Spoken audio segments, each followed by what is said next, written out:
మంచిది. త్వరగా కొన్ని నిమిషాలు దేవుని వాక్యాన్ని మనం విందాం. గత 2-3 వారాలుగా ఎఫెసీ పత్రిక మీద మనం ధ్యానం చేసుకుంటున్నాం. సో ఎఫెసీలకు రాసిన పత్రిక 2వ అధ్యాయము 11 నుండి 22 వరకు మనము మన కంటిన్యూ స్టడీస్లో అది ఉందన్నమాట. ఎంతవరకు అయింది? ఎఫెసీలకు రాసిన పత్రిక 1వ అధ్యాయం అంతా అయిపోయింది. ఎన్ని వర్సెస్ ఉన్నాయి చెప్తారా? 1వ అధ్యాయంలో ఎన్ని వర్సెస్ చూసారా చెప్పండి అమ్మా? 23. సెకండ్ చాప్టర్లో 22, అంటే మొదటి 10 అయిపోయినాయి. ఇప్పుడు 11 నుండి 22 వరకు అనమాట. చదవద్దు, ఎందుకంటే టైం మనకి ఎక్కువ లేదు కాబట్టి. ఆల్రెడీ నేను ఇది కొంచెం మొన్న ఫ్రైడే ఫాస్టింగ్ ప్రేయర్లో కొంచెం టచ్ చేశాను, దాన్ని ఇప్పుడు కంటిన్యూ చేస్తాను. దయచేసి 11 నుండి 22 వరకు మేబీ చదువుతారా? బాగుంటుంది కదా, ఒకసారి చదువుతారా? అందరు బైబిల్ తెరిచి చూడండి. బైబిల్స్ లేకపోతే వెనక బైబిల్ ఉన్నాయి, లేకపోతే సెల్ ఫోన్ తెచ్చుకుంటే సెల్ ఫోన్లో కూడా మీరు చూడొచ్చు. రైట్, చదవండి. ఎవరు చదువుతున్నారు? కాబట్టి అందరూ చూడండి, బైబిల్ చూడండి. కాబట్టి మునుపు శరీర విషయములో అన్యజనులయుండి శరీరమందు చేతితో చేయబడిన సున్నతి గలవారు అనబడిన వారి చేత సున్నతి లేని వారు అనబడిన మీరు ఆ కాలమందు ఇశ్రాయేలుతో సహపౌరులు కాక పరదేశులను, వాగ్దాన నిబంధనలు లేని పరజనులను, నిరీక్షణ లేనివారును, లోకమందు దేవుడు లేనివారునయుండి క్రీస్తుకు దూరస్తులయుంటురని మీరు జ్ఞాపకం చేసుకొనుడి. అయినను మునుపు దూరస్తులైన మీరు ఇప్పుడు క్రీస్తు యేసునందు క్రీస్తు రక్తము వలన సమీపస్తులై ఉన్నారు. ఆయన మన సమాధానమై ఉండి మీకును మాకును ఉండిన ద్వేషమును, అనగా విధిరూపకమైన ఆజ్ఞలు గల ధర్మశాస్త్రమును తన శరీరమందు కొట్టివేయట చేత మధ్య గోడను పడగొట్టి మన ఉభయులను ఏకము చేసెను. ఇట్లు సంధి చేయుచు ఈ ఇద్దరిని తన యందు ఒక్క నూతన పురుషునిగా సృష్టించి తన శిలువ వలన ఆ ద్వేషమును సంహరించి దాని ద్వారా వీరిద్దరినీ ఏక శరీరముగా చేసి దేవునితో సమాధానపరచవలనని ఈలాగు చేసెను గనుక ఆయనయే మనకు సమాధాన కారకుడై ఉన్నాడు. మరియు ఆయన వచ్చి దూరస్తులైన మీకును సమీపస్తులైన వారికిని సమాధాన సువార్తను ప్రకటించెను. ఆయన ద్వారానే మనము ఉభయులము ఒక్క ఆత్మయందు తండ్రి సన్నిధికి చేరగలిగి ఉన్నాము. కాబట్టి మీరిక మీదట పరజనులను పరదేశులునై ఉండక పరిశుద్ధులతో ఏక పట్టణస్థులను దేవుని ఇంటివారునై ఉన్నారు. క్రీస్తు యేసే ముఖ్యమైన మూలరాయి అయి ఉండగా అపోస్తులను ప్రవక్తలను వేసిన పునాది మీద మీరు కట్టబడి ఉన్నారు. ప్రతి కట్టడమును ఆయనలో చక్కగా అమర్చబడి ప్రభువునందు పరిశుద్ధమైన దేవాలయమగుటకు వృద్ధి పొందుచున్నది. ఆయనలో మీరు కూడా ఆత్మ మూలముగా దేవునికి నివాస స్థలమై ఉండుటకు కట్టబడుచున్నారు. మంచిది. దేవుడు ఈ మాటలు మన కొరకే దీవించునుగాక. ఆమేన్. మంచిది. ప్రభునందు ప్రియమైనటువంటి దేవుని బిడ్డలారా, చదివిన వాక్యంలో మరొకసారి 3 విషయాలు గుర్తు చేస్తాను. మొట్టమొదటిగా 11వ వచనంలో మనం ఏం చూస్తున్నామంటే ఏలియనేషన్, అంటే ఏలియనేషన్ అండ్ రికన్సిలియేషన్. మూడవది ఇన్కార్పొరేషన్. చెప్పండి. Alienation, reconciliation, incorporation. 11వ వచనం ఒకసారి చదవమా. 11th verse. కాబట్టి మునుపు శరీర విషయములో అన్యజనులయుండి శరీరమందు చేతితో చేయబడిన సున్నతి గలవారు అనబడిన వారి చేత సున్నతి లేని వారు అనబడిన మీరు ఆ కాలమందు ఇశ్రాయేలుతో సహపౌరులు కాక పరదేశులను వాగ్దాన నిబంధనలు లేని పరజనులను నిరీక్షణ లేని వారును లోకమందు దేవుడు లేనివారయుండి క్రీస్తుకు దూరస్తులై ఉన్నారు. ఓకే, సో చూడండి, ఎఫెసీ పట్టణంలో అపోస్తులైన పౌలు ఎఫెసీ సంఘాన్ని ప్రారంభించాడు. ఓకే, సో మీకు చెప్పాను కదా, మొట్టమొదటగా ఎఫెసీ సంఘములో అపోస్తులైన పౌలు వెళ్ళి బోధించినప్పుడు 2 years 2 నెలల నుండి బోధించినప్పుడు మొట్టమొదటి కన్వర్ట్స్ ఎవరంటే యూదులు. 12 మంది యూదులు మొట్టమొదటిగా కన్వర్ట్ అయ్యారు, రక్షించబడ్డారు. సో ఎఫెసీ సంఘం ఫస్ట్గా జాయిన్ అయిన వారంటే యూదులు అనమాట. రెండవది అన్యులు అనమాట. ప్రపంచంలో 2 రకాల ప్రజలు ఉన్నారు. ఒకరు యూదులు, రెండోవారు అన్యులు. మనమంతా ఎవరమంటే ఒకప్పుడు అన్యులం. అన్యులంటే జెంటైల్స్. సో పౌలు చెప్పుచున్న విషయాలు ఏంటంటే, ఒకప్పుడు ఇశ్రాయేలులతో మనం ఎవరం కాదంటే సహపౌరులం కాకుండా, చూడండి, బీయింగ్ ఏలియన్స్. ఏలియన్స్ అన్నది చూడండి ఇక్కడ ఇంగ్లీష్లో. ఏలియన్స్ అంటే గ్రహాంతవాసులు. గ్రహాంతవాసి అంటే ఈ గ్రహం కాదు,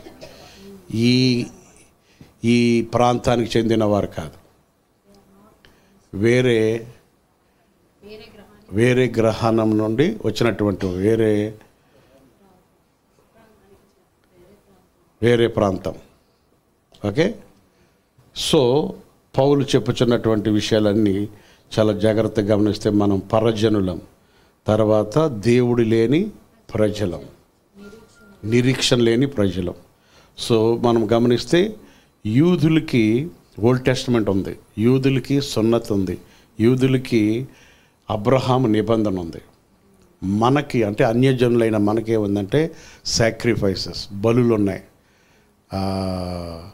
ఇంకేమనంటే ఐడల్ వర్షిప్ ఉంది. తర్వాత రకరకాలైనటువంటి ఆచారాలు సాంప్రదాయాలు కలిగినటువంటి వారమైన మనము అన్యులం అన్నమాట. సో అన్య జనాంగంగా ఏం చేస్తారు? విగ్రహారాధన చేస్తారు, బలులు ఇస్తారు, రక్తం తాగుతారు. హిందువులు చూసారా, ఇవన్నీ పుణ్యక్షేత్రాలకు వెళ్తారు, నదుల్లో మునుగుతారు. ఇవన్నీ మనవి అన్నమాట. వాళ్ళకేమో బైబిల్ ఉంది, సున్నతి ఉంది, అబ్రహాం నిబంధనలు ఉన్నాయి. సో వాళ్ళు రక్షించబడ్డారు, వీళ్ళు రక్షించబడి ఒక చర్చిలో ఉంటున్నారు. ఆ చర్చ్ ఎవరు? ఎఫెసీ చర్చ్ అన్నమాట. ఇప్పుడు వీళ్ళకి పౌలు చెప్తున్నాడు ఏంటంటే, యాక్చువల్గా యూదులకి జెంటైల్స్కి పడదు. ఎందుకంటే యూదులేమో హై క్యాస్ట్ అంటారు, జెంటైల్స్ ఏమో లో క్యాస్ట్ లెక్క అనమాట.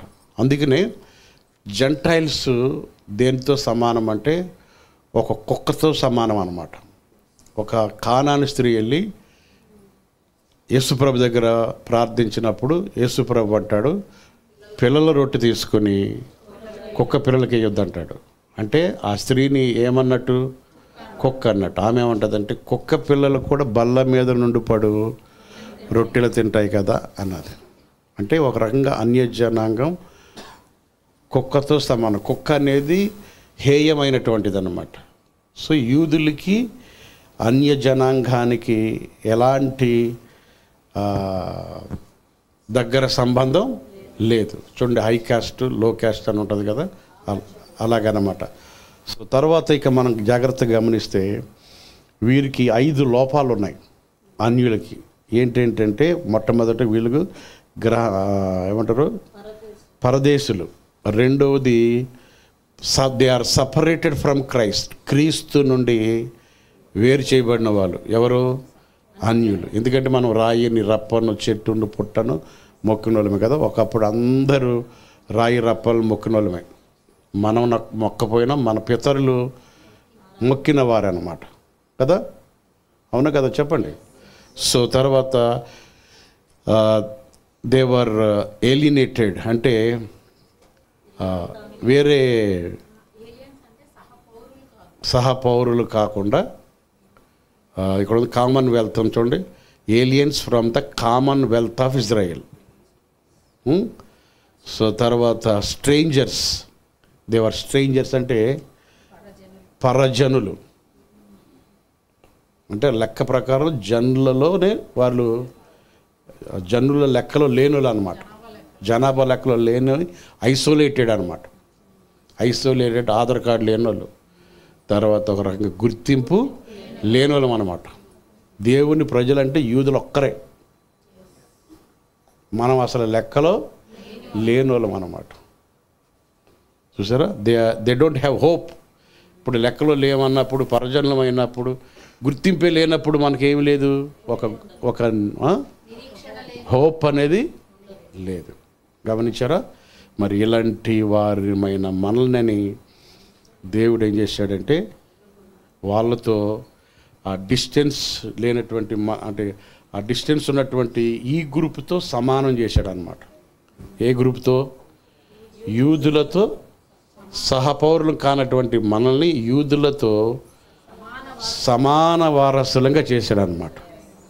దేవుని దృష్టిలో యూదుడని లేదు, గ్రీకు దేశస్థుడని లేదు, స్త్రీ అని లేదు, పురుషుడని లేదు, ఏ భేదం లేదనమాట. Praise the Lord, hallelujah. So ఇదంతా అక్కడ అంటాడు కదా, చదువు 12వ వచనం, 12వ వచనం ఒకసారి చదువు. ఆ కాలమందు ఇశ్రాయేలుతో సహపౌరులు కాక పరదేశులను వాగ్దాన నిబంధనలు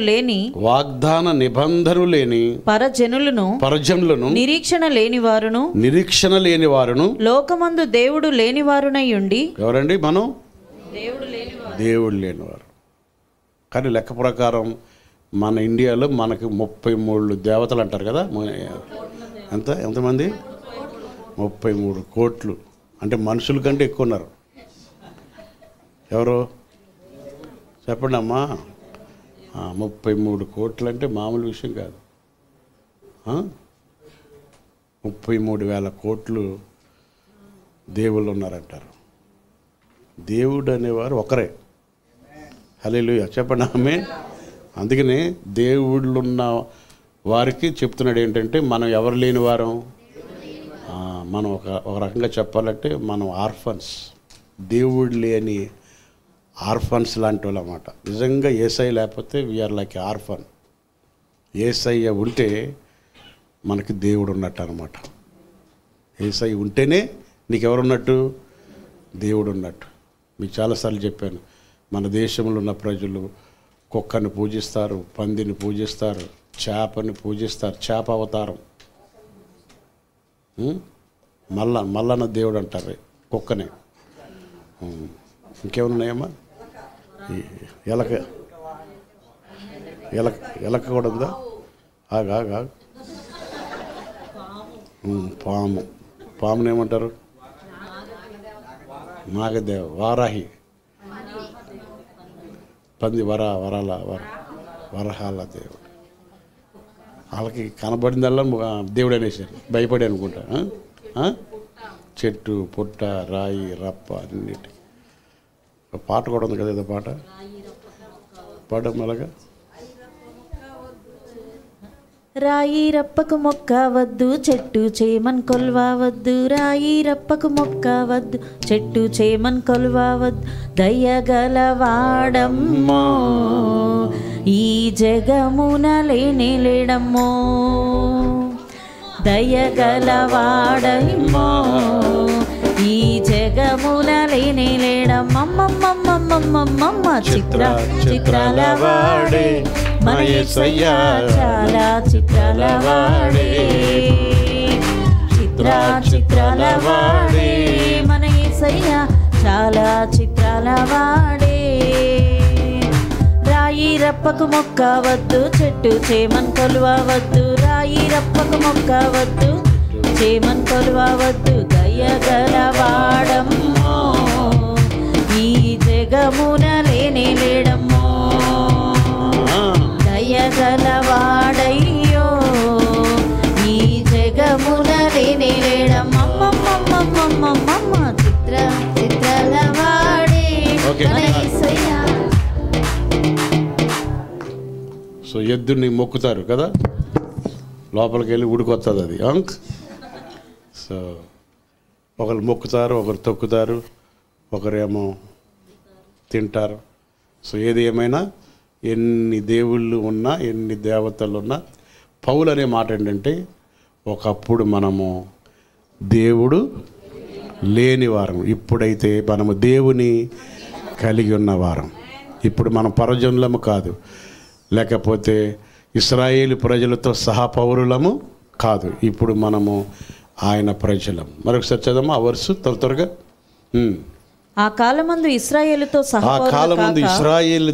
సహపౌరులు కాక పరదేశులమును వాగ్దాన నిబంధనలు లేని పరజనులను నిరీక్షణ లేనివారును లోకమందు దేవుడు లేనివారు. చెప్పండి, లోకమునందు దేవుడు లేనివారు. చూసారా, లోకమునందు ఎవరు లేనివారం?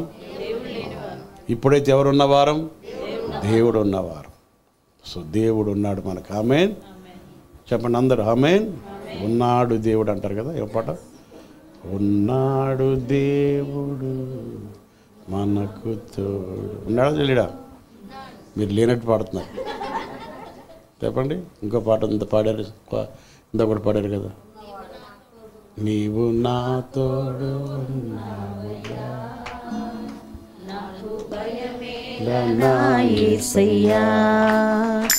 నీవు నాలోనే ఉన్నావయ్యా, నాకు దిగులేలా నా మెస్సయ్యా. ఎవరున్నారు చెప్పరు, మాట్లాడండి. ఎవరన్నా నీకెవరున్నారయ్యా అంటే ఏమనాలి? అది దేవుడే దిక్కు లేని వారికి దేవుడే దిక్కు. దేవుడు ఉన్నాడంటే అన్నీ ఉన్నట్టే. అందుకే ఇప్పుడు ఏమి లేవనుకోకూడదు, అన్నీ ఉన్నట్టే. హల్లెలూయా. ఇంకా చాలా ఉన్నాయి పాటలు. తరతరాలలో గాలలో దేవుడు దేవుడు దేవుడు. హల్లెలూయా హల్లెలూయా హల్లెలూయా హల్లెలూయా హల్లెలూయా హల్లెలూయా. తరతరాలలో యుగ యుగాలలో జగాలలో ఎవరు? దేవుడు. యేసే దేవుడు కదా. ఎవరు నీ దేవుడు అంటే ఏం చెప్తావు? యేసు ప్రభు. 33 కోట్ల పేర్లు మనకు గుర్తుకొస్తాయా? చెప్పండి. అసలు మన రాత్రి తిన్నదే గుర్తున్నదయ్యా, నిన్న తిన్నది ఏంటి చెప్పమంటేనే చెప్పలేం కదా.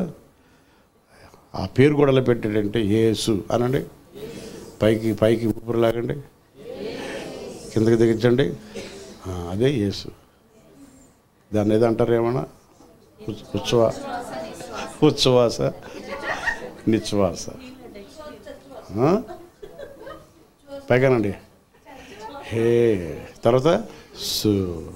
నీ దేవుడి పేరు ఏంటంటే సు అంతే. మీ ఊపిరిలోనే ఉంది. ఎవరి పేరు? యేసు పేరు. మీరు చూడండి, ఏ పేరు చెప్పినా అన్ని పేర్ల మీద దెయ్యాలు ఉంటాయి. అవును కదా. యాక్చువల్గా ఏ పేరు చెప్పినా అన్ని దెయ్యాలు. దేవుళ్ళు అనుకున్న వాళ్ళు దెయ్యాలు. యేసు పేరు చెప్పకుండా అవి గిలగలాడతాయి. అన్నారు ఎప్పుడన్నా? అందుకని పాస్టర్లు ఏమంటారు? యేసు నామమున పో అంటారు. అంతే. ఏమంటారు? యేసు నామంలో పో అనగానే ఒక్కొక్కసారి మీరు కూడా వాడవచ్చు ఆ పేరు. అది అబ్బరగా దబ్బరలా వాడకూడదు. ఏదో అలవాటు ప్రకారం వాడదు. యేసు నామంలో పో అనాలి. అది పోలేదనుకో మీరే పోండి. కానీ 101% పోతుంది. ఆ గ్యారంటీ ఉంది. ఎందుకంటే యేసు నామము శక్తి గల నామము, అన్ని నామముల కన్నా పై నామము. యేసు ప్రభు అనే పేరు తల్లిదండ్రులు పెట్టిన పేరు కాదు. దేవదూత చెప్పాడు మరియమ్మకి, ఇదిగో కుమారుడు గర్భము ధరించి పుడతాడు, ఆమెకి ఏమని పేరు పెట్టమన్నాడంటే ఆయనకి యేసు అని పేరు. యేసు అనే పేరు నాకు రక్షకుడు అన్నారు. ఎక్కడి నుంచి రక్షిస్తాడంటే నరకము నుండి రక్షించేవాడు అన్నమాట. గట్టిగా హల్లెలూయా చెప్దాం. హల్లెలూయా. సో పౌలు ఏమన్నాడంటే, మీరు ఒకప్పుడు ఎవరు? దేవుడు లేనివారు, ఇప్పుడు మీరు ఏమైనారంటే దేవుని ప్రజలు, దేవుని కలిగిన వారు. ఆమేన్. బైబిల్లో ఇంకో మాట, దేవుని కలిగిన వారంట గొప్ప కార్యాలు చేస్తారట. ఉందా? చెప్పండి. గొప్ప కార్యాలు. Ahead for us. గొప్ప గొప్ప కార్యాలు చేస్తారు. ఎక్కడ ఉంది కదా, యెహోవా దేవుని కలిగిన వారు గొప్ప కార్యాలు. చూడండి ఆ రిఫరెన్స్ అమ్మ, అది చదివి ఏంటి, తమ దేవుని ఎరిగిన వారు బహుబలము కలిగి గొప్ప కార్యాలు చేస్తారట. మీరు ఎప్పుడైనా గొప్ప కార్యాలు చేశారా? చెప్పరండి. చెయ్యాలి. గొప్ప గొప్ప కార్యాలు మీ ఇంట్లో జరగాలి. ఆమెనంటలేదు ఎవరు. గొప్ప కార్యాలు జరుగును గాక, మన చర్చిలో జరుగును గాక, మన కుటుంబంలో జరుగును గాక, మన పిల్లల కుటుంబంలో జరుగును గాక. ఆమేన్. ఎందుకంటే ఎవరిని ఎరిగిన వారం? దేవుని ఎరిగిన వారం, దేవుని కలిగి ఉన్న వారం కనుక గొప్ప గొప్ప. దొరికిందా రిఫరెన్స్? ఏంటది? యోహాన్ సువార్త కాదు, 14:12. Come on fast. మోస్ట్ అష్యూర్డ్లీ తండ్రి యొద్దకు వెళ్ళుచున్నాను గనుక నేను చేయు క్రియలు నా యందు విశ్వాసముంచువాడును చేయును, వాటికంటే మరి గొప్పవియు అతడు చేయునని అతడు చేయునని మీతో నిశ్చయముగా చెప్పుచున్నాను. ఓకే, ఎస్, ఆయన ఎరిగిన వారు గొప్ప కార్యాలు. So we are no more strangers. మనము పరదేశులం కాదు, మనము నిరీక్షణ లేని వారం కాదు, మనం దేవుడు లేని వారం కాదని పౌలు ఏ సంఘానికి రాస్తున్నాడంటే ఏపీసీ సంఘానికి రాస్తున్నాడు. సో మనము ఇశ్రాయేలుతో సహా పౌరులము కాదు ఒకప్పుడు. ఇప్పుడు ఇశ్రాయేలు ప్రజలతో మనం ఏమయ్యామంటే సహపౌరులం అయ్యామన్నమాట. ఏమైన్? చేతులెత్తి గట్టిగా హల్లెలూయా చెప్దాం. తర్వాత రెండోది 13వ వాక్యం చదవమ్మా. సెకండ్ ఎఫెసీ పత్రిక 2:13 చదవండి. అయినను మునుపు దూరస్తులైన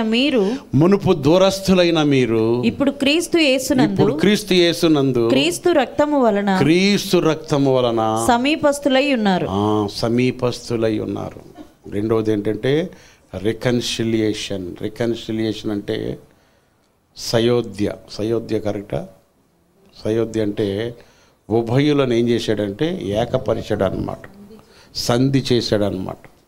అంటే చెప్పాను కదా ఇందాక, యూదులేమో దేవాలయంలో ఉండేవారు, అన్యులు ఆవరణం బయట ఉండేవారు అన్నమాట. యూదులు లోపల ఉండేవారు, టెంపుల్లో ఉండేవారు. జూష్ అంటే ఎక్కడంటే దే ఆర్ ఇన్ కోర్ట్ యార్డ్లో ఉండేవారు, ఆవరణంలో ఉండేవారు. జంటైల్స్ ఎక్కడ ఉండేవారంటే అవుట్ యార్డ్, ఆవరణం బయట ఉండేవారు. వాళ్ళ మధ్యలో ఒక గోడ ఉంటుంది అన్నమాట. ఆ గోడకి ఆ సైడ్ ఏమో యూదులు, ఈ సైడ్ ఎవరంటే అన్యులు అన్నమాట. మనం కనీసం చూడకూడదు. అందుకనే ఒక తెర ఉండేది కదా, ఆ తెర యేసుక్రీస్తు ద్వారా ఏమైపోయిందంటే దేవాలయపు తెర కింద నుంచి తెగిపోయిందనమాట. ఇక దాన్ని ఎవరు అతకబెట్టడానికి వీల్లేదనమాట. గోడ కూడా ఏమైపోయిందంటే పడిపోయిందనమాట. పడిపోయినప్పుడు మనం ఏమయ్యామంటే ఏకమయ్యామన్నమాట. సో అన్యులైన మనల్ని, పరజనులైన మనల్ని యూదులతో సమాన వారసులుగా చేసిందనమాట యేసు రక్తం. చెప్పండి. అందుకని మనం ఎవరు కలిగిన వారం? దేవుని కలిగిన వారం. మనము అనాథులం కాదు, మనం పరజనులం కాదు, మనము ఈ ఆధారం లేని వారం కాదు. 10 ఎకరాలు నీకు లేకపోయినా, లేకపోతే 10 కోట్ల ఆస్తి నీకు లేకపోయినా, బ్యాంక్ బ్యాలెన్స్ నిల్లున్నా, దేవుడు నీకుంటే ఆ అన్నిటికంటే ఎక్కువ ఉన్నట్టు అనమాట. ఎంతమంది నమ్ముతున్నారు? నమ్మినవారు హల్లెలూయా అనండి. ఆమేన్. ఏమని? ప్రపంచమంతా నడిపించేది ఎవరు? దేవుడే. ఇందాక చెప్పాడు కదా స్టూవర్ట్, ఆయన సర్వంతర్యామి, ఆయన సర్వజ్ఞాని, సర్వాధికారి. ఆయనకి ముందు తెలుసు, వెనక తెలుసు. మన లైఫ్లో ఏమి జరగాలో ఆయనకి తెలుసు అన్నమాట. ఏమి ఆయన చిత్తం లేకుండా ఒక్కటి కూడా జరగదన్నమాట. చెప్పండి అందరూ హల్లెలూయా. అది కీడు జరిగినా కీడులో కూడా మనకు మేలే ఉంటుంది అన్నమాట. నష్టం జరిగినా నష్టంలో కూడా లాభాలే ఉంటాయి. ఎందుకంటే ఆయన చిత్తం లేకుండా ఏది జరగడానికి వీల్లేదు. ఆయన కంట్రోల్ చేస్తాడనమాట. మనం దేవుని కలిగిన వారము, ఎరిగిన వారం. ఆమేన్. సో దేవుడు మనల్ని ఏం చేశాడంటే ఉభయులను ఏకం చేసి సమాధానపరిచి ఈక్వల్ పార్టేకర్స్ చేశాడనమాట. ఆయన కృప ద్వారా మనల్ని ఆయన ఫ్యామిలీలోకి ఆహ్వానించుకున్నాడు. దేవునికి మహిమ కలుగును గాక. రికన్సిలియేషన్ అనండి. రికన్సిలియేషన్ అంటే సమాధానపరిచాడు. సో 14వ వర్స్ చదవము, 14th వర్స్. మన సమాధానమై ఉండి, ఆయనే మన సమాధానమై ఉండి, మీకును మాకును ఉండిన ద్వేషమును ఉండిన ద్వేషం. యాక్చువల్గా యూదులకి అన్యులకి ఏముండంటే మధ్య ద్వేషం ఉందన్నమాట. ద్వేషాన్ని ఏం తీసుకొచ్చిందంటే ధర్మశాస్త్రం తీసుకొచ్చింది అక్కడ. ఇంకా అది కూడా ఉంటుంది చూడండి. అనగా విధిరూపకమైన ఆజ్ఞలు గల ధర్మశాస్త్రము తన శరీరమందు కొట్టివేయుట చేత మధ్య గోడ ఏమైందంటే పడిపోయింది అన్నమాట. మన ఉభయులను ఏకం చేసి ఫస్ట్ రికన్సిలేషన్ ఎవరితోనంటే యూదులు అన్యులు ఏమయ్యారు? ఏకమయ్యారు. చెప్పండి అందరూ హల్లెలూయా. ఎవరి రక్తం ద్వారా? యేసయ్య రక్తం ద్వారా, యేసయ్య మరణము ద్వారా. యేసయ్య మరణం ద్వారా శత్రుత్వం ఉండేది. శత్రువులమై ఉండగా మనం ఏమయ్యామంటే మిత్రులమయ్యాం అన్నమాట. ఎంత గొప్ప కార్యం చేసింది. సో యూదులేమో అన్యులని తక్కువ వారు అనుకునేవారు. తక్కువ వారితో దేవుడు తక్కువ వారిని ఎక్కువ వారితో, ఎక్కువ వారని లేదు తక్కువ వారని లేదు, అందరిని ఏం చేసిందంటే సమానంగా రికన్సిలియేషన్ చేసింది అన్నమాట. ఇంకొక చోట అంటాడు ఆయనే మనల్ని ఆయన మనతో రికన్సిల్ అయ్యాడు అంటాడు. 5వ అధ్యాయం 2 కొరింథియన్స్ 5:18 చూడమ్మా. 2 కొరింథియన్స్ 5వ అధ్యాయం 18వ వాక్యం. సమస్తమును దేవుని వలనైనవి, ఆయన మనలను క్రీస్తు ద్వారా తనతో సమాధానపరచుకొని ఆ సమాధానపరచు పరిచర్యను మాకు అనుగ్రహించెను. సమాధానపరచు పరిచర్య చెప్పండి. చదవమ్మా, ఇంగ్లీష్లో చదువునా. Now all things are of God. కొంచెం తగ్గించాం, ఇది సౌండ్ కాదు, ఏసీ కొంచెం తగ్గించు. చదవమ్మా. Now all things are of God who has reconciled us through himself to himself through Jesus Christ and has given us the ministry of reconciliation. అందరూ అనండి, చెప్పాలి అందరూ.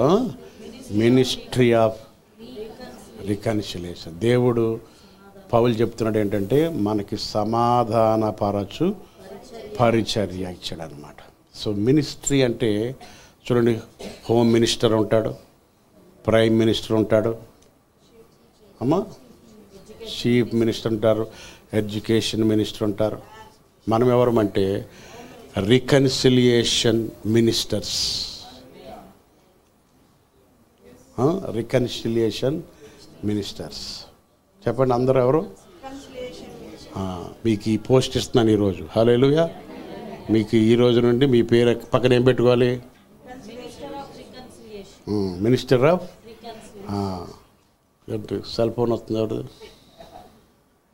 Okay, అత్తగారికి కోడలకి రికన్సిలేషన్ చేసే పోస్ట్ మీది.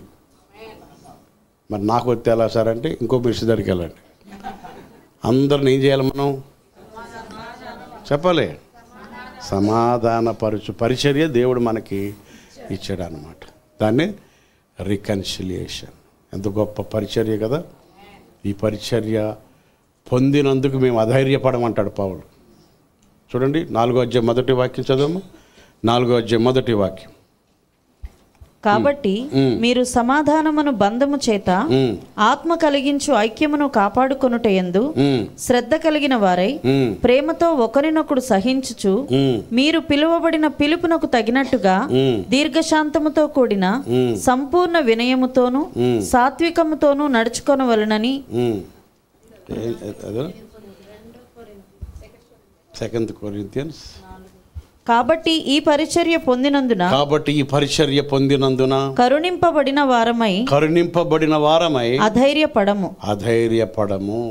ఈ పరిచర్య చదువునని ఇంగ్లీష్లో. Therefore, since you have this ministry, as we have received mercy, we do not lose heart. యాక్చువల్గా దేవుడు ఇచ్చిన మినిస్ట్రీ ఏంటంటే రికన్సిలియేషన్. చెప్పండి, ఏ మినిస్ట్రీ ఇచ్చాడు? Reconciliation, not healing ministry. Hallelujah. ఈ మినిస్ట్రీ మెయిన్. ఏ ministry? Not deliverance ministry. This is the important. ఏమవ్వాలి? రికన్సిలియేషన్. దేవునికి స్తోత్రం. చేతులెత్తి హల్లెలూయా చెప్దాం. ప్రపంచంలో అన్ని మినిస్ట్రీల కంటే ఇది పెద్ద గొప్ప మినిస్ట్రీ అన్నమాట. అందుకని దేవుడు తన ప్రజలైన మనల్ని ఆయనతో ఏం చేసుకున్నాడంటే సమాధానపరుచుకున్నాడు అనమాట, రికన్సిల్ చేసుకున్నాడు అనమాట. దేవునికి స్తోత్రం. అందుకని ఆయనే యాక్చువల్గా చరిత్ర ఏం చెప్తుందంటే రోమన్ సీజర్ కైసర్ ఆయనే పీస్ తీసుకుని వస్తాడు ప్రపంచంలో అని రోమ్ పీపుల్ నమ్ముతారనమాట. బట్ యాక్చువల్గా రోమ్ సీజర్ కాదు పీస్ తీసుకొచ్చేది ఎవరంటే మన ప్రభు అయిన యేసుక్రీస్తు వారు అన్నమాట. సో ఇశ్రాయేల్ ప్రజలకి అన్య జనాంగానికి ఉన్నటువంటి ఆ యొక్క గోడను కూలగొట్టి వారిద్దరిని ఏకం చేసి యేసయ్యతో మనల్ని ఏం చేశాడంటే సమానంగా చేసి ఉన్నాడు అనమాట. ఆ మోషే ధర్మశాస్త్రం అనేది దూరంగా పెట్టినటువంటి ఆ యొక్క దూరాన్ని తీసివేసి సమాధానపరిచింది యేసయ్య రక్తం. కొలసీలకు రాసిన పత్రిక కూడా చూడండి ఒకసారి. కొలసీలకు రాసిన పత్రిక 2వ అధ్యాయం 13-14 వచనాలు చదువుకుందాం. ఆమేన్. మరియు అపరాధముల వలనను శరీరమందు సున్నతి పొందుట వలనను మీరు మృతులై ఉండగా దేవుడు వ్రాతరూపకమైన ఆజ్ఞల వలన మన మీద రుణముగాను మనకు విరోధముగాను ఉండిన పత్రమును మేకులతో సిలువకు కొట్టి దాని మీద చేవ్రాతను తీసివేసి మనకు అడ్డము లేకుండా దానిని ఎత్తివేసి మన అపరాధములన్నిటినీ క్షమించి ఆయనతో కూడా మిమ్మును జీవింపచేసెను. ఆమేన్. సో 2 కొరింథీ 5:18 కూడా ఒకసారి చదవము. 18-19 ఒకసారి చదువు. 2 Corinthians 5. కాగా ఎవడైనను క్రీస్తునందున ఎడల వాడు నూతన సృష్టి, పాతవి గతించెను. 5:18 18 సమస్తమును దేవుని వలనైనవి ఆయన మనలను క్రీస్తు ద్వారా తనతో సమాధానపరచుకొని ఆ సమాధానపరచు పరిచర్యను మాకు అనుగ్రహించెను. అదేమనగా దేవుడు వారి అపరాధములను వారి మీద మోపక దేవుడు ఏం చేశాడు? మనతో ఆయన ఏం చేసుకున్నాడంటే సమాధాన పడడానికి వచ్చాడు అనమాట. అందుకనే సమాధాన పడడానికి వచ్చాడు కాబట్టి మన మీద ఏం మోపలేదంటే నేరం మోపలేదు. అర్థమైందా? మన మీద మన అపరాధాలను మోపలేదు. నేరం మోపేవాడు సమాధాన పరిచేవాడు కాదు, తప్పెత్తి చూపించేవాడు సమాధాన పరిచేవాడు కాదు, అసమాధానం తీసుకొచ్చేవాడు. అర్థమైందా? సో దేవుడు ఇప్పుడు మనల్ని ఏ మినిస్టర్లుగా చేశాడు? సమాధానపరచువారుగా మనం చేశాడు అన్నమాట. అందుకనే సమాధానపరచువారు ధన్యులు.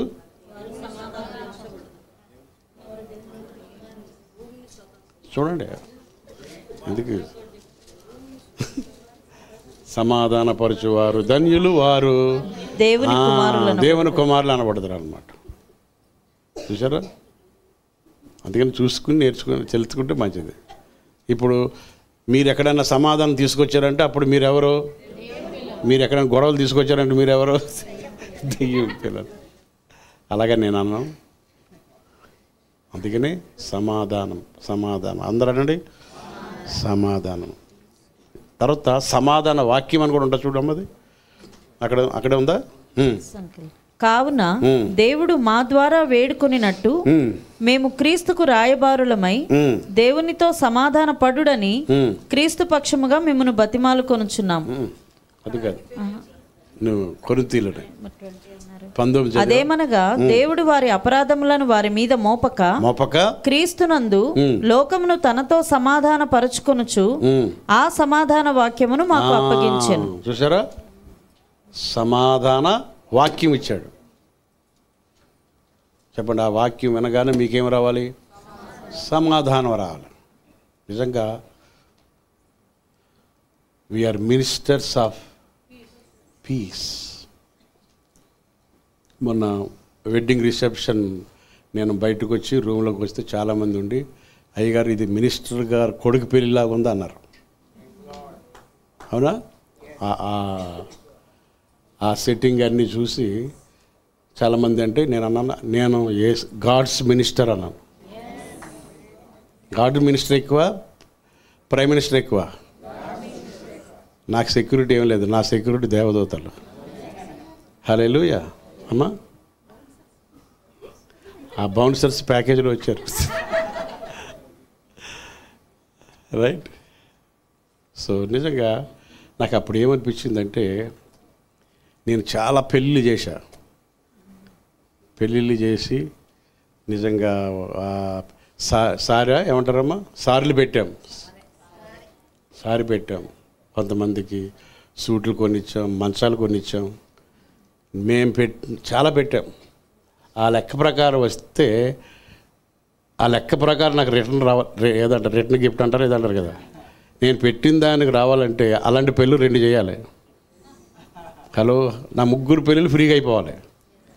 కానీ అవసరం లేదు. నాకేమనిపించిందంటే, దేవుడు అన్యాయవంతుడు కాదు. నమ్ముతున్నారా చెప్పండి? అసలు మేము దాని గురించి ప్లానే లేదు మాకు. కానీ హెబ్రీ పత్రికలో ఒకటి ఉంది ఏంటంటే, 10 హెబ్రీ అంతది 6:10 ఒక మాట ఉంది. అంటే దేవుడు మీరు చేసిన ఉపకారములకు, మీరు చేసిన కార్యములకు మీరు పరిశుద్ధులకు చేసిన ఇంకనూ ఉపచారము చేయుచుండుట తన నామమును బట్టి, చెప్పండి, తన నామమును బట్టి చూపిన ప్రేమను మరచుటకు, చెప్పండి, దేవుడు మరచుటకు ఎవరు కాదు. అబ్బా, అది గుర్తుకొచ్చింది నాకు ఇంకోటి గుర్తుకొచ్చింది. పిలువబడిన వారు అనేకులు, ఆ రాకడే గుర్తుకొచ్చింది నాకు ఆ పెళ్లి చూసి. హల్లెలూయా. నిజంగా దేవుడు మాకైతే అంత ఘనతగా ఉండాలని నాకైతే ఆలోచన లేదు. కానీ దేవుడు ఎవరు కాదు? చెప్పండి, ఎవరు కాదు? నా కుమారుడిని నేను ఘనపరచాలి. మీకు 3 వారాల నుంచి చెప్పుకుంటూ వస్తాను ఒక విషయం. ఆయన కృప మహిమకు కీర్తి కలగాలి. అది నేను అక్కడ చూడగలిగాను అన్నమాట. ఆయన ఏం తెచ్చుకున్నాడంటే మహిమ తెచ్చుకున్నాడు. హల్లెలూయా. సో నిజంగా మనము ఆశించినా అది జరగదు, మనం కోరుకున్నా అది జరగదు. అయితే ఆ ప్లేస్ బుక్ చేయడానికి, నాయన ఇది నిజంగా నీ చిత్తమైతే అది ఎంత ఉందో అంతే డబ్బు నా బ్యాంకులో ఉండాలని ప్రేయర్ చేశాను. కరెక్ట్గా బుక్ చేసేసరికి సేమ్ అమౌంట్ దేవుడు అక్కడ పెట్టాడు. అప్పుడు నాకు కన్ఫర్మేషన్ వచ్చేసింది అన్నమాట, ఇది నీ మహిమ కొరకు జరగాలి. లాస్ట్ సండే చెప్పాను కదా, డబ్బు మనకి సర్వెంట్ అవ్వాలి కానీ డబ్బు మనకి యజమానుడు అవ్వకూడదు. చెప్పండి, అవునా కదా? డబ్బుని ట్రస్ట్ చేయకూడదు. ఎవరిని ట్రస్ట్ చేయాలి? దేవుని ట్రస్ట్ చేసి డబ్బుని వాడాలి. డబ్బుని ట్రస్ట్ చేస్తే డబ్బు యజమానుడు అవుతాడట. అప్పుడు అలా అనిపించింది అనమాట. సో నిజంగా ఎందుకు ఈ మాట మీకు చెప్పానంటే, ఇంతమందికి మనం చేసినప్పుడు నిజంగా దేవుడు ఎవరు కాదు? అన్యాయస్తుడు కాదు. హల్లెలూయా. సో నేను ఎప్పుడు ఒకటి చెప్తూ ఉంటాను ఏంటంటే, ఉదాహరణకి ఎవరన్నా మీకు మన పల్లెటూరులో ఏం చేస్తారంటే బుక్ రాస్తారు, పలానోళ్ళు 100 రూపాయలు ఇచ్చారు. చదివింపులో ఏమంటారు, చదివింపులు ఎప్పుడు కూడా మనం నేర్చుకోవాలి. మీకు ఎవరైనా చదివింపు 2000 ఇచ్చారనుకో, నెక్స్ట్ మీరు ఇచ్చినప్పుడు 2500 ఇవ్వాలి. అంతేగాని ఒక చిన్న ప్లేట్ ఎట్టుకెళ్ళి 100 రూపాయల ప్లేట్ ఇవ్వకూడదు, ఫోటో ఫ్రేమ్ ఇవ్వకూడదు. అందుకని వాళ్ళ పేరు రాసుకుంటారు. ఒక కొడుకున్నాడంటే వాళ్ళకి ఏం చేస్తారంటే, మీరు ఎప్పుడు అప్గ్రేడ్లో ఉండాలి. అప్గ్రేడ్ అంటే నువ్వు పొందిన దానికంటే అత్యధికంగా ఇచ్చేటట్టుగా చేయాలి ఎప్పుడు కూడా. హల్లెలూయా. అందుకని పక్కన కూర్చుంటారు పెన్నా పేపర్ అట్టుకుని 1000 రూపాయలు ఇచ్చారంటే, మళ్ళా నా వాళ్ళకి కూతురు ఉందనుకో, వీడికి 1500 ఇవ్వాలనుకుని రాసుకుని మళ్ళీ నెక్స్ట్ ఏం చేస్తారంటే, అమ్మా దాన్ని ఏదో అంటారా, చదివింపులు, కట్న కార్యక్రమం.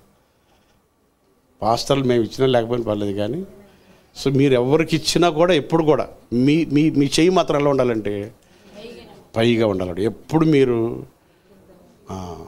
కొన్నిసార్లు ఎవరైనా ఎందుకంటే వాళ్ళు గుర్తుంటుంది అది. ఎవరికి పొరపాటు మీకు 5000 ఇచ్చారనుకో, మీరు గిన్నె ప్లేట్ ఇచ్చారనుకో, అప్పుడు వాళ్ళకి గుర్తుంటుంది, నేను వీడికి 5000 ఇస్తే నాకు గిన్నె ఇచ్చాడేంటి అని నెక్స్ట్ నీకు ఇవ్వడనమాట. Praise lord. సో దేవుడు అది మరచుటకు ఏం కాదు, చెప్పండి ఎవరు కాదు. సో దేవుడు నీకు 7 అంతలు డబుల్గా అనుగ్రహించగలిగిన దేవుడు అన్నమాట. ఆమేన్. ఎందుకంటే ఇదే ఎంత అద్భుతంగా ఉంటే మన విడుదల ఇంకెంత అద్భుతంగా ఉంటుందని లాస్ట్ సండేనా అంతకుముందు సండే మీకు చెప్పాను. దేవదూతలు పరిచర్య చేయిస్తాడు, 7 ఏండ్లు విందు ఉంటుంది. మన యొక్క వెడ్డింగ్ రిసెప్షన్ అనేది 7 ఏండ్లు విందు ఉంటుంది. గొప్ప గ్రాండ్ సెలబ్రేషన్ అన్నమాట. ఆయన కృపా మహిమకు కీర్తి కలిగినట్లుగా దేవుడు మనల్ని ఏర్పాటు చేస్తాడు. అందుకనే ఏ వాక్యం మనకి ఇచ్చాడంటే సమాధాన వాక్యం ఇచ్చాడు, సమాధాన పరిచర్య మనకి ఇచ్చాడు కదా. ఎన్ని కుటుంబాలు దేవుడి కృపను బట్టి మనం కట్టగలిగాం. అంత ఎందుకు, ఈ చర్చి మాని మీరు వేరే చర్చికి వెళ్ళండి, భార్య భర్తల మధ్యలోనే ఫస్ట్ మెసేజ్లోనే మీకు గొడవలు వస్తాయి. ఎందుకు, ఏమి లేదు అక్కడ, సమాధాన వాక్యం లేదు. అంతెందుకు, మీరు కూర్చున్నప్పుడే చెప్తాడు. ఇక్కడ మీరు భార్య భర్తలుగా పక్కన కూర్చుంటారు. కొన్ని చర్చిలకు వెళ్ళండి, పురుషులు సపరేటు, స్త్రీలు సపరేట్. పొరపాటున భార్య వచ్చి పక్కన కూర్చుందా దాని మీద ప్రసంగం ఉంటుంది. అంటే ఎన్ని కుటుంబాలు ఈ వాక్యంతో కట్టబడ్డాయి అంటే, ఎన్నో కుటుంబాలు. ఈ రోజున మన చర్చిలు భార్య భర్తలు అన్న చెల్లెల్లాగా ఉంటున్నారు. కాదా చెప్పండి. We don't have any problems. ఇది నేను కట్టలేదు, ఎవరు కట్టారు? దేవుడు కట్టాడు. ఇంత పరిచర్య చేస్తున్నందుకు దేవుడు మనల్ని ఎప్పుడు సిగ్గుపడనివాడు. అది తలగా ఉంచుతాడు కానీ తోకగా ఉంచాడు, అది అన్నమాట. అందుకని ఏ పరిచర్య మందంటే మినిస్ట్రీ ఆఫ్ రికన్సిలియేషన్. అంటే ప్రపంచంలో ఉన్న ఏ మినిస్ట్రీ పనికిరాదు దీని ముందు. ఎంత గొప్ప చూడండి. యాక్చువల్గా గొడవలు వచ్చి ఈర్ష్యలు, తర్వాత ఏమంటారు కార్పణ్యాలు, కక్షలతో ఎలా ఉందంటే ప్రపంచం అంతా కరప్ట్ అయిపోయి, అంటే ప్రపంచంలో అందరూ గొడవలు, హత్యలు ఇవన్నీ ఎందుకు జరుగుతున్నాయి? ఏమి లేక. చూడండి, not only out side, in the churches పాస్టర్లు కొట్టుకుంటున్నారు, బిలీవర్సులు కొట్టుకుని ఎన్ని గొడవలు జరుగుతున్నాయంటే ప్రపంచంలో. ఏమి లేక. ఇప్పుడు దీన్ని బట్టి చూస్తే ఇప్పుడు హీలింగ్ మినిస్ట్రీ కావాలా, లేకపోతే డెలివరీ మినిస్ట్రీ కావాలా? ముందు అసలు మినిస్ట్రీ కావాల్సింది ఏ మినిస్ట్రీ? రికన్సిలేషన్ మినిస్ట్రీ కావాలి. చూడండి, ఇద్దరు 10 సంవత్సరాలు మాట్లాడుకోలేదు.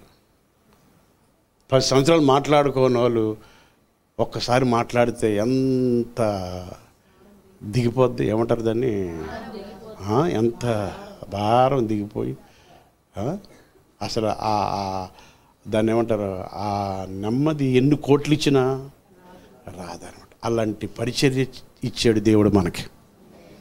చెప్పండి అందరు చేతులైతే హల్లెలూయా అనండి. Hallelujah, praise the lord.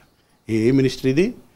Ministry of reconciliation. So సమాధానపరచు సువార్త దేవుడు మనకి ఇచ్చాడు. ఆమేన్. సో 14 వాక్యం ఒకసారి అయిపోయింది, మనం ముగించేసుకుందాం త్వరగా. ఆయన మన సమాధానమై ఉండి మీకును మాకును ఉండిన దేశమును అనగా విధిరూపకమైన ఆజ్ఞలు గల ధర్మశాస్త్రమును తన శరీరమందు కొట్టివేయట చేత మధ్య గోడను పడగొట్టి మన ఉభయులను ఏకము చేశాడు. సో ఈ పరిచర్య ఏం చేసిందంటే యూదులను అన్యులను ఏం చేసిందంటే, వీళ్ళు ఎప్పుడు కలవరు కానీ వీళ్ళని ఏం చేసిందంటే ఏకం చేసింది. వీళ్ళ మధ్యలో గోడ ఉంది, గోడని ఏం చేసిందంటే పడగొట్టింది అన్నమాట. ఓకే, చూడండి 19వ వాక్యం చెప్పండి. కాబట్టి మీరిక మీదట పరజనులను పరదేశులనై ఉండక. So incorporation. ఇప్పుడు ఇన్కార్పొరేషన్ అంటే విలీనం అయ్యారు. విలీనం అంటే కలిసిపోయారు. ఇప్పుడు స్త్రీ అని లేదు, పురుషుడని లేదు, దాసుడని లేదు, యజమానుడని లేదు, డిస్టెన్స్ లేదు. ఇప్పుడు మధ్యలో గోడ ఏం చేసిందంటే పడిపోయింది, మధ్యలో గోడ పోయింది అనమాట. డిస్టెన్స్ లేదు, బ్రదర్ సిస్టర్ అంతే, కలిసిపోయే. విలీనం అంటే కలిసిపోవడం. చదవమ్మా నెక్స్ట్. కాబట్టి మీరు ఇక మీదట పరజనులను పరదేశులనై ఉండక పరిశుద్ధులతో ఏక పట్టణస్థులను. అంటే ఒకే పట్టణం, దేవుని ఇంటివారునై ఉన్నారు. దేవుని ఇంటివారం అయిపోయాం. క్రీస్తు యేసే ముఖ్యమైన మూలరాయి అయి ఉండగా అపోస్తలులను ప్రవక్తలను వేసిన పునాది మీద మీరు కట్టబడి ఉన్నారు. ప్రతి కట్టడమును ఆయనలో చక్కగా అమర్చబడి ప్రభువునందు పరిశుద్ధమైన దేవాలయ మగుటకు వృద్ధి పొందుచున్నది. ఆయనలో మీరు కూడా ఆత్మ మూలముగా దేవునికి నివాస స్థలమై ఉండుటకు కట్టబడుచున్నారు. రైట్. 15వ వాక్యం. ఇట్లు సంధి చేయుచు ఈ ఇద్దరిని తన యందు ఒక్క నూతన పురుషునిగా సృష్టించి. ఒక్క మనిషిగా ఏముంది? ఒక మనిషి, వన్ మ్యాన్. ఇద్దరిని ఏం చేశాడు? One man. యాక్చువల్గా యూదులు వేరు, ఇప్పుడు ఏమయ్యారు? అందరూ ఒకటయ్యారు. New creation. One man, one people, one nation, one family, one God, one Lord, one faith, one baptism, one mediator. అన్నీ వన్. ఇప్పుడు చర్చ్ చేసే పని ఏంటి? ఓల్డ్ చేసేది డివిజన్స్, చర్చ్ చేసేది యునైట్. ఇప్పుడు చర్చిలోనే డివిజన్స్ ఉన్నాయంటే అక్కడ ఏ గాస్పల్ లేదంటే సమాధాన సువార్త లేదు. చూసారా? అందుకని మల్టీ ఎథనిక్ చర్చ్ అనమాట. మల్టీ ఎథనిక్ చర్చ్ అంటే బహుళ జాతి సంఘం అనమాట. ఇది బహుళ జాతి అంటే అదేనా?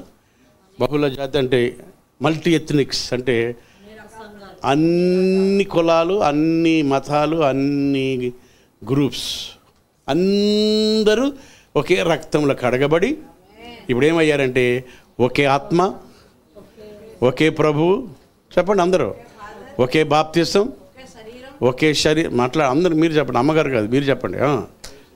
ఒకే శరీరం, ఒకే ఆత్మ, ఒకే దేవుడు,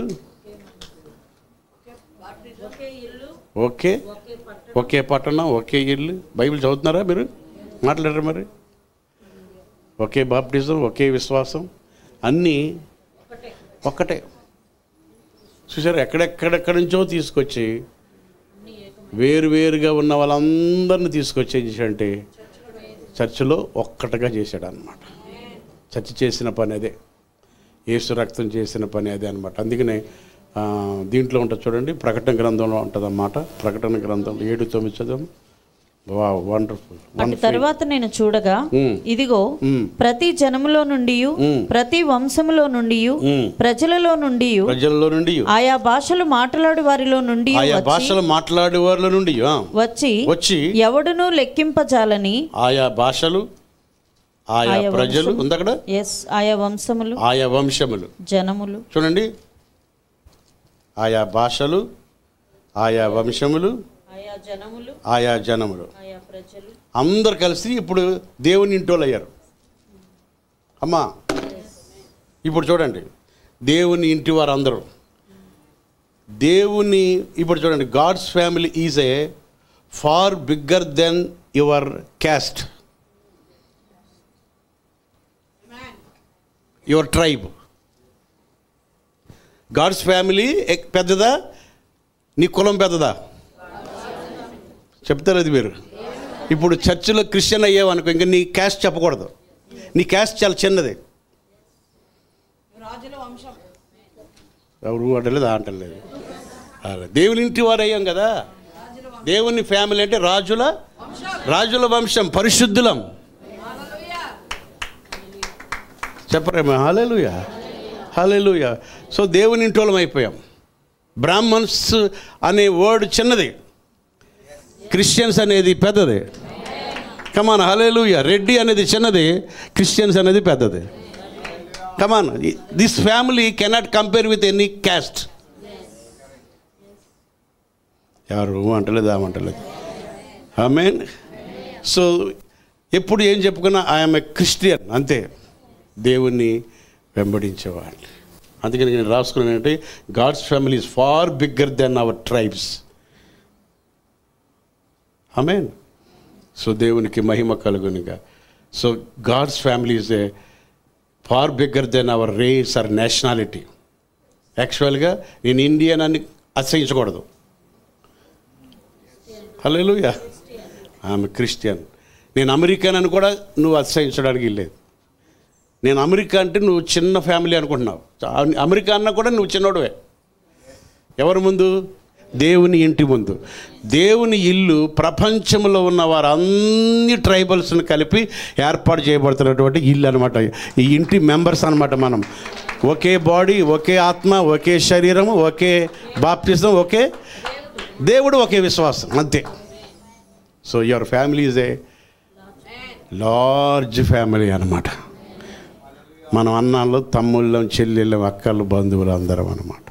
చూడండి, కొన్నిసార్లు అసలు లెక్క ప్రకారం టైం వస్తే శరీర అన్న కూడా రాడు. ఎవరు మాట్లాడరు. టైం వస్తే బంధువులు ఎవరు రారు. అమ్మా, సమయానికి ఎవరు రారు. సమయం అయిపోయి వస్తారు. ఆత్మీయ బంధం అనేది అసలే ఒక శరీర సంబంధం. కానీ మనం ఎక్కువ శరీర సంబంధానికి ఎక్కువ ప్రిఫరెన్స్ ఇస్తాం, మన ఆత్మీయ బిడ్డలు. సో అందుకే నా లైఫ్లో ఎప్పుడు ఫస్ట్ ప్రిఫరెన్స్ చర్చగా ఇస్తాను. ఎప్పుడు ఎవరికి ఇవ్వను. ఎందుకంటే మీరు ఇంపార్టెంట్. అందుకే నేను ముందు మిమ్మల్ని నేను ఆహ్వానించాను. ఆమె అందులో ఉన్న దట్ ఈస్ అప్ టు, అంతే. You are important. ఎందుకంటే ఇది ఒక ఇంటి వారం. మనం చేతులెత్తి హల్లెలూయా చెప్దాం. ఆమె రెండు చేతులెత్తి హల్లెలూయా. చూడండి, ఇంకొక రిఫరెన్స్ అది ముగించు. యోహాను సువార్త 17వ అధ్యాయం 21వ వాక్యం చూడండి. యోహాను సువార్త 17:21. తండ్రి, నా యందు నీవును నీ యందు నేనును ఉన్నలాగున, నీ యందు నేనును ఉన్నలాగున, నువ్వు నా యందు ఉండులాగున వారును మన యందు ఏకమై ఉండవలెనని వారి కొరకు మాత్రము నేను ప్రార్థించుటలేదు.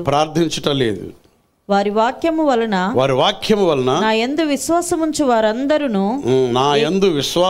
వారందరును ఏకమై ఉండవలెనని వారి కొరకును ప్రార్థించుచున్నాను. సో వారందరూ ఎలా ఉండాలంటే ఏకమై ఒకటిగా ఉండాలి. So one man. వారు ఏకాత్మతో ప్రార్థించినప్పుడు ఏమొచ్చింది అమ్మా? ఏకాత్మతో ప్రార్థించినప్పుడు పరిశుద్ధాత్ముడు వచ్చాడు. వారు ఒకే ఆత్మతో, ఏక మనస్సుతో, ఏక మనిషిగా, ఒకే మనిషిగా యూనిటీ కలిగి ప్రార్థిస్తున్నప్పుడు అనేక కార్యాలు జరిగాయి. అందుకనే world is trying to divide us, our politicians and our trying to divide. చూడండి, పొలిటీషియన్స్లో పార్టీలు ఉంటాయి కదా, పాలిటిక్స్లో ఏముంటాయి? పార్టీస్. అంటే దాన్ని ఏం చేయాలని విడదీయాలి. మీదే పార్టీ అంటారు. World wants to divide, world want to trying to divides us, but the church wants to unites us. Church ఏం చేయాలనుకున్నదంటే కలపాలనుకుంటుంది. The world wants divide everybody in a classes అంటే క్లాసెస్, సబ్ క్లాసు, విభాగాలు, classes. High క్లాసా, middle క్లాసా, ఇంకేం క్లాసా, లో క్లాస్, లోవర్ క్లాసా, మిడిల్ క్లాసా. క్రీస్తులో we are all high class, no low class. ఏంటి? 1 క్లాస్. నో మిడిల్ క్లాస్ అంటారు కదా. మాది మిడిల్ క్లాస్ అండి. మిడిల్ అంటే మిడిల్ క్లాస్ అంటే మధ్యతరగతి. ఎన్ని తరగతులు ఉన్నాయి? మధ్యతరగతి, upper middle class, lower middle class. ఎలా ఎస్టిమేట్ చేస్తారంటే నువ్వున్న ఆర్థిక పరిస్థితులు బట్టి నీ క్లాసులు డివైడ్ చేస్తారు. క్రీస్తులో నో క్లాసెస్. అందుకని దేవుడు ఏం చేశాడంటే జ్ఞానులను సిగ్గుపరచడానికి వెర్రి వారిని ఎన్నుకున్నాడు అన్నమాట. కమాన్, హల్లెలూయా. బలవంతులను సిగ్గుపరచడానికి బలహీనలను ఎన్నుకున్నాడు. చూసారు, అందరిని పెంట కుప్పల మీద ఉండి పైకి లేపి అందరిని ఏం చేశాడంటే యునైట్ చేశాడు అనమాట. అందుకని చర్చిలో అన్ని ట్రైబ్స్, అన్ని క్యాస్ట్, అన్ని రకాల ప్రజలు ఇందులో ఏం చేశాడంటే, అందుకని యూదులు అన్యుల్ని, ఇప్పుడు ఉభయుల్ని ఏం చేశాడంటే ఏకం చేసి ఒకే ఆత్మ, ఒకే బాప్తిసం, ఒకే శరీరం, ఒకే క్రీస్తు.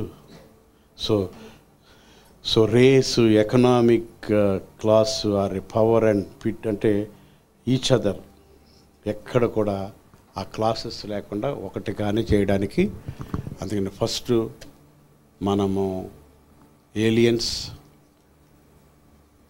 తర్వాత రికన్సిలియేషన్, తర్వాత ఇన్కార్పొరేషన్. అంటే అందరినీ ఏకపరిచి ఒక దాటికి తీసుకొచ్చినటువంటి గొప్ప దేవుడు యేసయ్య రక్తం. ఆమేన్. గట్టిగా చప్పట్లు కొడదాం. హల్లెలూయా.